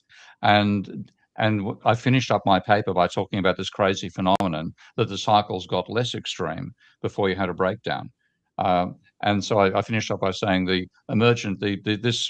this chaotic dynamic should warn us against regarding a period of relative tranquility in a capitalist economy as anything other than a lull before the storm, which I thought was a great piece of rhetoric. And then we got the Great Moderation. And so I simulated the Great Moderation before it happened. Yeah. So when you first saw that behavior, did you think you had made a mistake, or because like Ed Lorenz with the Lorenz equations, at first he thought, well, maybe there was something wrong here, and then he said, wait a minute, maybe the model's telling me something, and you got the Lorenz curve and all that stuff, right? And that's where the brilliance began, from that 63 paper. Yeah.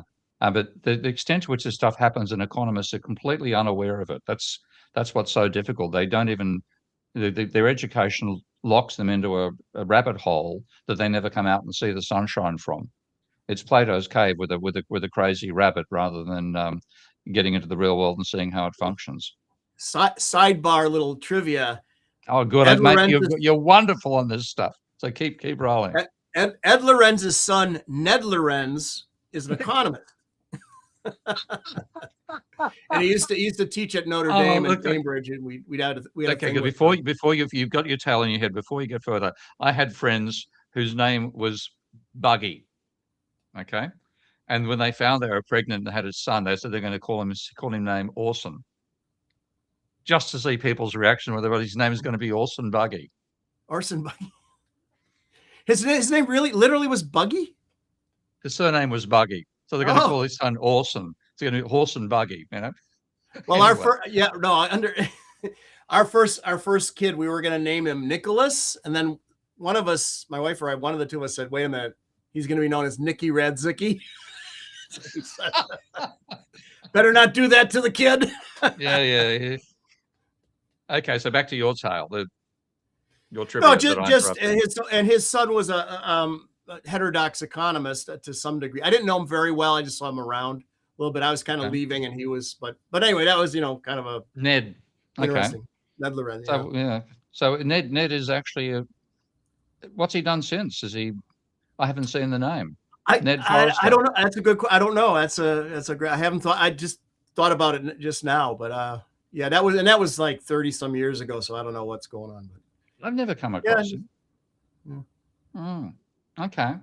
Well, maybe he's in a liberal arts college somewhere teaching this stuff and still ticking over, but hasn't published. That's always a possibility. Yeah, it could be. Back then, Notre Dame, where I was at, and Cambridge, UK, had a relationship, and we had professors going back and forth, and Mrs. Robbins gave up. So I can't remember if he was at ND or if he was at Cambridge, but doing the exchange thing. This is like 30 years ago or whatever, so it's a little bit vague in my mind, but yeah. So how did Ed? So we're talking Ed Lorenz and Ned Lorenz. Yeah, Ned's the son. Okay. Yeah. Okay, so Ed Lorenz is the father, Ned Lorenz is the son. Did they get on like the Weintraubs? Oh, because you've got Sidney Weintraub. Okay. Yeah. See, there's Sidney Weintraub, who's one of the original founders of the Journal of Post-Keynesian Economics. I'm trying to think of his son's name, who's also Weintraub, Roy Weintraub. And he's a rabid neoclassical. Yeah, he's a Duke, right? Roy Weintraub is a Duke? Yeah, I think so, yeah. And the father is a post-Keynesian, son is a neoclassical. Okay? Oh. And I've got a feeling it's Thanksgiving dinner's interesting. I've got a feeling it was a pain in the ass of a father, and his son reacted by revolting against everything dad believes and goes across to the stuff that Sydney's trying to wipe out. The son is trying to preserve it. So could be some father-son thing going on there. Well, I wonder about that because the the Weintraubs. I mean, it must have been. I mean, some some post-Keynesians are nice people. Some neoclassicals are nice people. Some neoclassicals are assholes. Some post-Keynesians are assholes. If your father's an asshole and pushing something, you might end up pushing against him in the opposite direction. So I'm going to have to look up and see if I can find anything by Ned Lorenz. Yeah. So, there's a lot of these family things that, John Kenneth Galbraith and Jamie, of course, Galbraith. You have the Oh, but Gordons, Robert. they're great. The father and the son. There's admiration both ways in that family. With But I'll tell you, Galbraith, yeah. the Galbraiths definitely. Like there's Galbraiths. They built their farm in, was it Vermont or somewhere? It's actually on Galbraith Road. Um, but I'm talking out of school here a bit. But Jamie and I are great friends. I think he's a fantastic human being and a great writer. Jamie told me, because Jamie is what, about 6 foot, isn't he, roughly? There's a 6 foot tall family. There's Okay. yeah. Well, dad is 6'7", so he's 2 meters tall, and his brother, Jamie's brother, I can't think of his name, became a diplomat. So Jamie has this famous father, John Kenneth Galbraith, and his diplomat son is also quite well known in those circles. And dad is 2 meters tall, and Jamie's 6 foot tall. So, guess what Jamie is going to call his autobiography? I don't think he's ever written it, but have a guess of the title of his autobiography. Overshadowed. Yeah, I was gonna say that son of an economist or something. Yeah. Dad's taller than me. Dad's got a bigger reputation, so he's going to call his autobiography Overshadowed. I don't think he's actually written it, but I'll give a little. This is again, this is anecdote time. Jamie was telling me about why he regards his brother as overshadowing him as well. And his brother was a diplomat, an American, but back in the days when America had intelligent people as diplomats. Maybe for 3 weeks in 1954, that was the case. But anyway, his brother was involved in the East Timor situation. So East Timor was a Portuguese colony, and then the Portuguese army had a revolt against Salzano. I can't think of the name of the dictator, Salazar perhaps, and they overthrew back in Portugal, which meant they had liberated East Timor by accident, in a sense. So then you had the Indonesians trying to invade East Timor from West Timor, and there was a period where the Indonesians just basically came through and slaughtered the Portuguese defense of the system. And then you had to fight back, so East Timor became a nation. And Australia was screwing them over quite badly. My own country being abusive towards the East Timorese. And at that stage, we had a foreign minister whose name, I'm trying to think of his name now, he almost became prime minister at one stage, a real Hooray Henry personality. And his name doesn't matter. He's dropped out of Australian politics, but he was being a complete clown at a meeting of the United Nations meeting in East Timor over the settlements, but for the new East Timor state to be created. And Jamie's brother had enough of seeing this outrageous behaviour by this Australian diplomat. So he walked up to him and said, I've been criticised, like reprimanded twice in my career for abusing a diplomat, a political appointee when I'm being a bureaucrat. Do you want to hear about the first time? And then he ripped into this guy and pulled shreds off him. So the Galbraith family, I think I'd love to be invited to a Galbraith family too, because it would be stimulating from all points of view. Yeah. Weintraubs, I would turn down an invite. One last one, just real quick. Lawrence Summers, former president of Harvard and Treasury Secretary, to Epstein thing now. His father is Paul Samuelson's brother, and his mother is Kenneth Arrow's brother. So yeah, I know. Imagine those family reunions, in terms of econ. But anyway. Oh God Almighty, yeah. So Steve, why does post-Keynesian economics in general suck so bad? It's mainly because of this difference equation obsession. The beauty, the reason that people become post-Keynesian is because they're sick of ideology on either extreme. They've got Marxist on one end talking about capitalism collapsing into socialism and being caught up with the Labour theory of value. They've got neoclassicals on the other end trying to tell us that capitalism is already a utopia. Why do you need to have a change of social system? And they're both making ludicrous ideological assumptions. And the post-Keynesians say, I just want to model capitalism. I want to see how it functions. So get out of my hair. And there's much more of an empirical grounding in post-Keynesian economics as a result. So like, for example, in terms of production functions, as Mike mentioned a while ago, neoclassicals have this thing they call the Cobb-Douglas production function that they think is really cool because it's got variable ratios between capital and labor, and they see that as more sophisticated than what the post-Keynesians do. We use what Leontief discovered, that there's a fairly constant numerical relationship between income and capital, and that's what we have as a production function. And without sort of saying, where did it come from? Well, I've since worked out that it's effectively capturing the role of energy without explicitly including it. But this is an empirical driven logical foundation to how post-Keynesian economics generates. And if you find this is how a particular sector of the economy functions empirically, that's how you model it. So there's realism in that sense.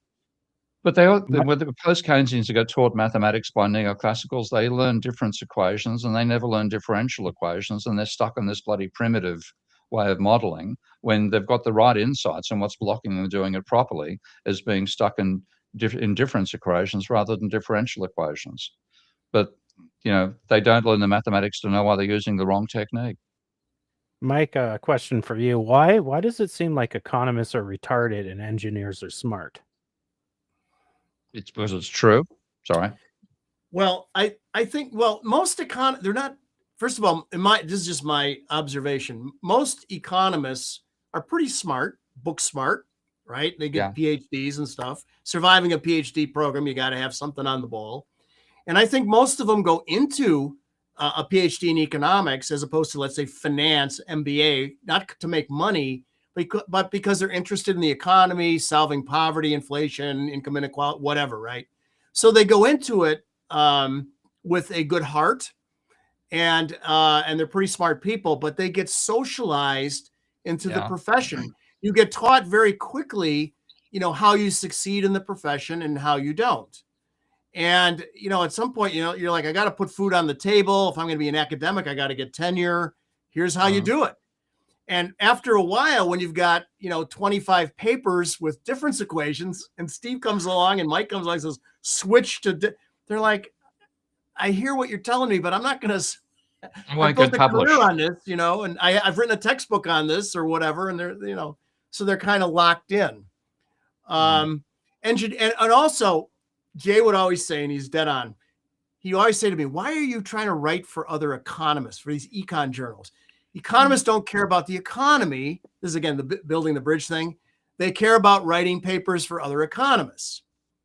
And I said, well, that's right. I agree with that, but I got to get tenure. I got to, I'm at a university. I didn't help invent the computer. I didn't say this, but you're a little different than me. I didn't sink ships in World War II because of designing it's like, I'm not you, it's like, but he was right. It's because he said you should write for the business community, for the average citizen who's interested in economics, maybe politicians. And he said they'll listen to you if you make a compelling argument. But he's the economist. They're not interested in the economy. They're interested in writing papers for other economists. So in short, they're retarded. Steve, mathematicians or physicists, the world was going to be depleted of the population tomorrow, and we only had mathematicians or physicists, and you couldn't have both. Which would you choose? Good question. I'll probably go for the physicists, I think, because they want to know how the real world functions. So applied mathematics. Yeah, and if you put engineers in there, I'd pick the engineers over the physicists. In other words, we got to build Same stuff. here. Yeah. Right. Yeah. Okay. You two are back in my good books there after yapping about all that old timer shit for 30 minutes. I was about to fall asleep. You could just smell the mothball smell on us. I was thinking about all of this as you guys were yapping away there. I'm like, just smell the old person smell while we were talking about this. Well, thanks, Charming. Yeah. That's one advantage of computers. They don't transmit smell. Here's another one. Psychologists or behavioral economists? Psychologists. What do you reckon, Mike? Right. It's got to be the right kind of psychologist. The ones that do judgment and decision making, like Kahneman and Tversky. Yeah. It ties into post-Keynesian decision-making in the face of uncertainty. What do you do? Yeah. Well, like, for example, when I was writing Debunking Economics, one of my good mates at Western Sydney, University of Western Sydney, it was then called, was Nigel Bond, who was professor of psychology. And I did psychology at uni back in 71 and 72. And I did 2 years of psychology and 1 year of mathematics because I couldn't stand the lecture in applied mathematics, as it happened. He just pissed me off. So I did well in both subjects, and I did my second year in psychology rather than maths. A big mistake. I wish I'd done more mathematics. But anyway, at the time, the reason I got sick of psychology, I actually walked out of a second year lecture when I got this explained to me, because at this stage, behaviorism, which was Skinner's approach to psychology, was dominant. Yeah. So you had this idea of stimulus and response, and they had this perverted version of Popper saying, you can't hypothesize anything you can't see. So you see a stimulus, you see a response, you can't hypothesize a black box between the two to explain why the stimulus leads to the actual response, unless you can actually see what that mechanism is. So, okay, all right, I'll live with that. I think it was a bit obscure, but I'll put up with it. And then when they got to the second year stage and they're trying to explain, if the rat sees the cheese at the end of the maze, why does the rat start moving down towards the cheese? So as part of it, as between the stimulus of smelling the cheese and the response of moving towards the cheese, they had to postulate what they called an SGRG mechanism. And I thought, that's a black box, guys.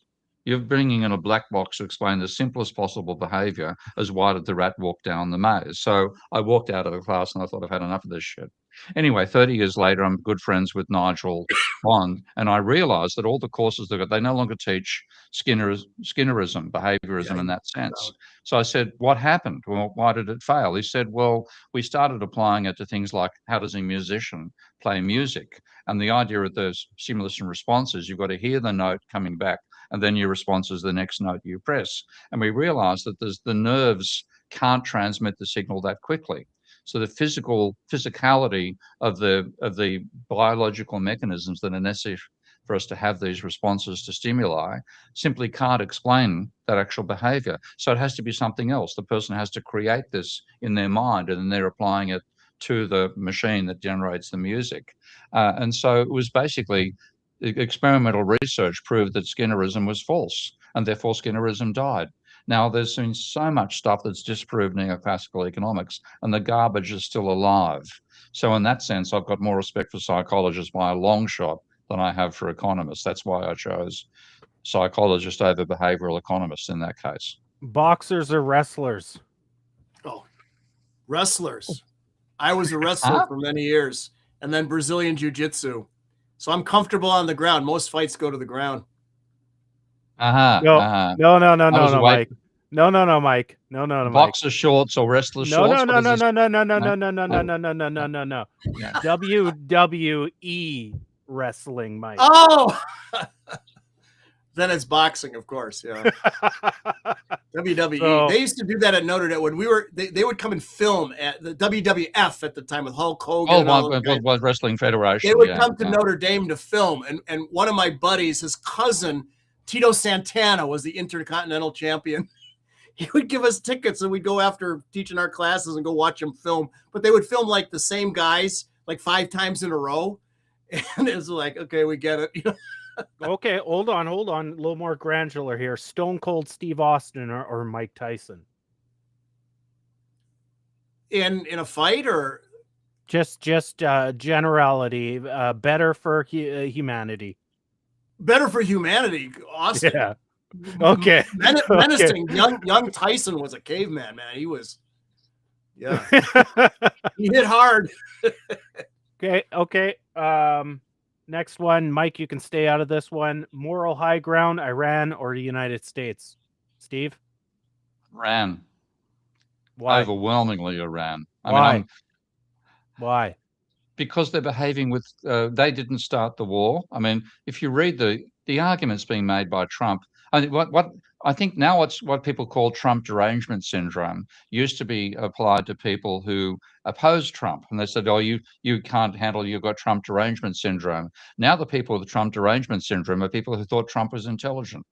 because they're seeing what he's doing. He said he wasn't going to start wars. He's starting, it's basically every week he's going to start a new war unless the country fights back. So the people suffering from Trump derangement syndrome now are Trump supporters. And you're seeing all the, like I was saying, Joe Regan, he's flipped from being a Trump supporter to a Trump opponent. What's that, Alan? What's that I don't know all the names. I watch them occasionally, but the absolute online madmen. Marjorie, she's changed across. She's gone from being pro-Trump to anti-Trump. So the derangement syndrome is now being experienced by people who thought Trump was a good thing. But yeah, in terms of that there's absolutely no reason to go into Iran at the time. They've stuffed it up completely, and the Iranians are behaving in a responsible sense, saying, if you do X, we will do X back to you, but we won't do X first. What was the very first thing that Trump and the Israelis did? They killed the leader of the country that they were negotiating with, supposedly to block them from nuclear refinement. So there's absolutely no argument on that front. The moral ones are the Iranians. Mike, baseball teams tonight, Team Canada, Team USA, who wins? Coin flip. US has been doing skin of their teeth stuff. I'll be a nice guy. Let's go. I'll pick Canada. Oh, Jesus. You're welcome back to the stream next week, Mike. Thank you. Thank you. We are really, after the loss of hockey, and you're right. Didn't want to bring it up. Yeah, I know. But boy, oh boy, did you see the head coach there of Team USA? Like he said, our tickets punched already. Did you hear about that interview? I did not, but I'm not surprised. So yeah, it's off-putting, So because it's a 4 game round robin, it comes down to the score differential, not just the games. If those are one of the tiebreakers. And it's appearing that the head coach of Canada or the US, before going into their 4th and final game in the round robin, said on an interview, well, our tickets already punched, but this game is still important. So it came off like he had done the math and thought that they had already two of the 5 teams qualify for the quarterfinals. And it turns out they lost that 4th game, and it came down to Mexico and it might have been Italy. Mexico and Italy. If Mexico had won by a certain amount of points, U.S. would have been eliminated. And it was that close. And now Italy won, and so Italy and U.S. moved through. But the U.S. did not win the pool. Italy won the pool, which was shocking. Canada won our pool. We're not baseball players. We got good players, but not like the U.S. We won our pool, and our pool consisted of teams like Cuba, which is a good baseball country. Who else was it? Colombia, another fairly good baseball country.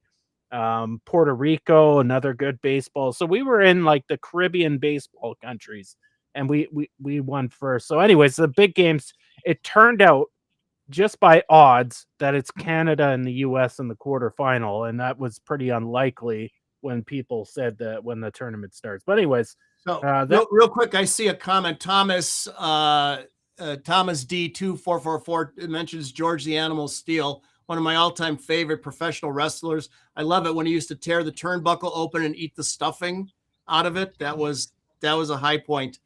My thoughts on international competition. Some of this stuff, you don't want people not to try, because then it's not really a competition. But when push comes to shove, these things should be more of a sportsman-like, hey, it's more of an exhibition in some sense. And I'm a golfer, I'm reminded of the famous Ryder Cup, where Jack Nicklaus was the captain of the U.S. team, and he conceded a putt to Tony Jacklin, I think. So it's good. It's in, so that there was a tie rather than the U.S. winning. And they even named a golf club after it called the Concession Golf Club. And Nicklaus said after, they said, why didn't you had him beat? Why, or have him make the putt? And he goes, it's an exhibition. It's supposed to be a goodwill thing. We're not trying to club each other here. And I think some of this international gets a little out of hand. I think it's like, you should try to win. It's cool. But in the end, let's shake hands and have a beer. Yeah, between the Canada and the U.S. right now, there's that political part, but I wish, it was more. I don't mind the competitiveness, and I almost think sports can be. I know this is counter what you said, Mike, but it can also be that relief valve. Okay, if we got we're competitive with each other, Canada and the U.S. And I know the U.S. just says, "Well, you guys are small peons." And you don't compete on anything. But to Canadians, we feel like we're competing against you. And I often think, you know what, it gets heavy with the political stuff, but there's sports can be that form where it's competitive. Hockey is obviously a hard hitting But you're not sport. really going to war. You're You're not competing. going to Yeah, war. yeah. You're competing Yeah. against something that's a sport. It's healthy, it's athletic, it's entertaining, but people aren't going to die over it. Although hockey, there's some pretty It bad gets close injuries, occasionally. Yeah. right? People aren't going to die, right? I went to a fight and a hockey game broke out. Yeah. And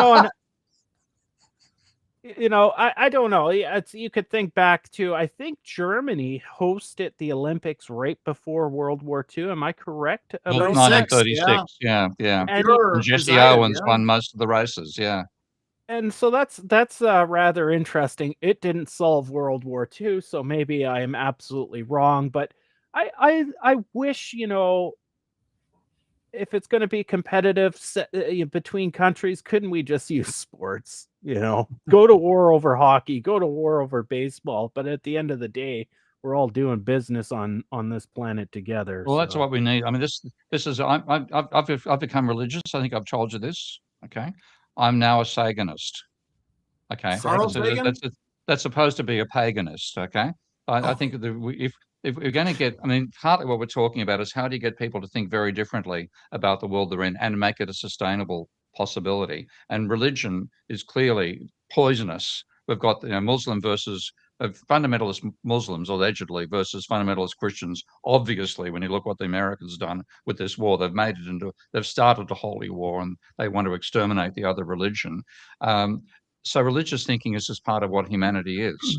And then you get people like Carl Sagan who would try to say, look, we have to think scientifically about this and abandon religion. But it seems to be such a part of human behavior. We need this sort of set of rituals and beliefs that we all identify to. So I think the old religion used to be called pagan. Okay. And I'd rather be a pagan than a Christian any day, given the belief systems that are involved. So Let's call it Sagan. I'm a Saganist. Have you invented your own religion now? Yeah, Saganism. Okay. that's what happens when you get too old. I have to make those, maybe like, maybe Saganists wear this on their heads, or maybe they carry their mobile phones upside down, something that makes it fit inside the life of Brian. But we need a religion people can commit themselves to, and the religion will include belief in system dynamics. Okay, so and complex systems and chaos theory and all that sort of stuff. So your religious instruction, you'll go to, you'll be taught the Lorenz equation in kindergarten, something like that. So this stuff gets through people's mentality and we get realistic analysis. And it makes us respect the fact that we all live on the same little blue dot. And when you see the behavior that's going on with America versus Iran right now, we're going to exterminate life on this little blue dot because we're so sure our particular imaginary friend is better than the other person's imaginary friend. Crazy stuff. Let's be clear. I think you meant to say we'll eliminate ourselves from this planet. I think this planet is a resilient ecosystem. It'll survive, but it'll get along without us afterwards. It might take a couple 100,000 years, but it'll just come back. Like a couple of million. But yeah, we're going to wipe out 95% of large life forms in this. Do we take ourselves down? We're going to take 95% of large-scale animals down with us. So Mike, I'm not so sure that it's transient. Mike, climate change, overblown or reality? Good one. I think there's extremists on both sides. The climate is changing. It's probably anthropologically motivated. Whether you adapt to it or do a full court press now, I think we got to keep researching that, convincing people one way or the other. Again, with the religious thing, I don't know how you do that. It's a hell my of a next thing. book. That's my next book, which I'm Yeah, I working mean, on right now. the movie Don't Look Up, you can see the meteor coming and people are not believing it. I know. You know. So how do you do Yeah. that? No idea. Well, that's 2 hours. Oh, glad everybody tuned in. Make sure you hit that like button, notification, so we're together forever. Comments underneath the video. I have to pick something to yap about next week. I don't know what it's going to be about, but we'll figure out something. Maybe we'll talk about. Just put in some starter dough and we'll take it from there. It'll go wherever it goes. I'm thinking. This is kind of played out, but it comes back into the public viewpoint. Hubbard's peak oil. Might be something like that next week. We got some synthetic data experiments we can show on that. On Okay. peak oil. The Hubbard method versus the U.S. Geological Survey method of predicting oil. Yeah. Now, you know that all those bell curves seem to work out for a while until fracking came along. It really, fracking was just the unconventional form of getting oil out of other minerals. So yeah, and that's the technological argument. Will technology save us? That might be our issue for next week. Okay, well, we'll see you guys next week. Bye-bye. Bye-bye, everybody. You are now relearning economics.